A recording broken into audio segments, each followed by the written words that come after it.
La msingi kwanza ni washukuru wananchi, baada ya kunichagua mimi pia niko kwenye kamati ya bajeti ya serikali ya nchi ambao tunashughulikia bajeti.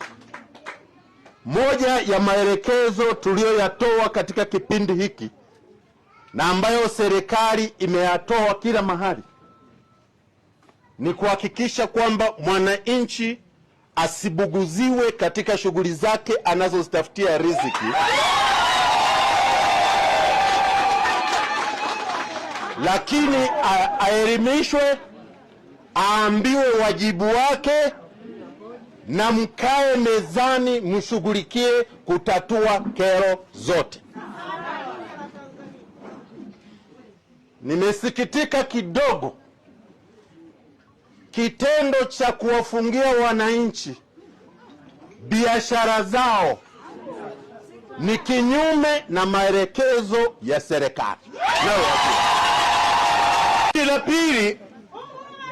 La pili, huwezi ukaenda ukafunga biashara kama ni ya nguo ina nafuu, lakini mtu anayeuza nyanya, anayeuza mikate, ukimfungia umemuua kibiashara.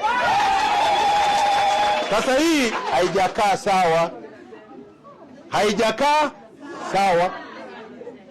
Kwa hiyo ni shauri safari nyingine, matatizo yoyote yatatuliwe mezani kwa kushauriana, kujadiliana. Huo ndio utaratibu. Lakini la tatu, swala la kodi ni wajibu wa kila mtu. Swala la kulipa kodi, iwe ni ya mapato, iwe ni kodi ya pango, iwe ni kodi ya aina gani, ni wajibu wa kila mwananchi na kila mfanyabiashara. Na unapolipa lazima ufuate taratibu za sheria, taratibu za nchi zilizowekwa namna ya kulipa kodi. Hapa kwetu hapa Ichenjezya hapajakaa sawa nilivyowasikiliza. Kama mnalipa mapato bila kupitia control number, hiyo tayari ni tatizo. Hiyo tayari ni tatizo kubwa. La pili,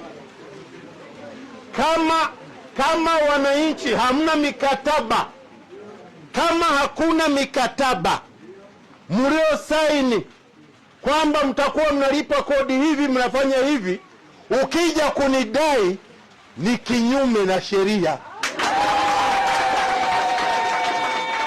Hili tatizo lilikuwepo miaka ya nyuma, toka nimekuwa mbunge mwaka 2015 lilikuwepo hapa.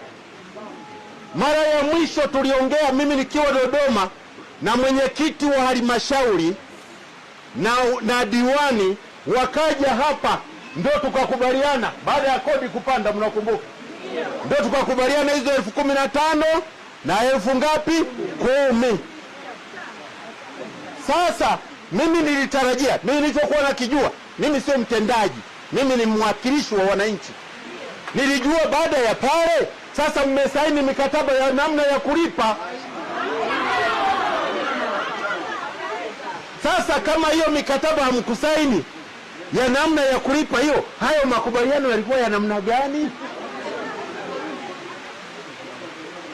Lingine, sasa basi, kama kuna tatizo hilo linaonekana tayari ni tatizo kubwa, kwa sababu mikataba haipo, uongo kweli? Kwa hiyo Mheshimiwa Mkuu wa Wilaya, ndugu yangu Mbega ni mtendaji mzuri, mimi namwamini na ana washauri wazuri.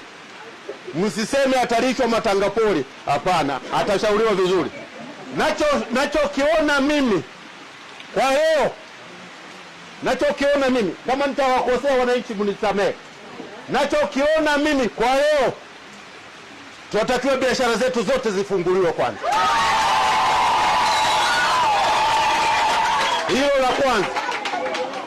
La pili, tukae sasa mezani kuzungumza mkataba na namna ya kulipa hizi kodi kwenye control number.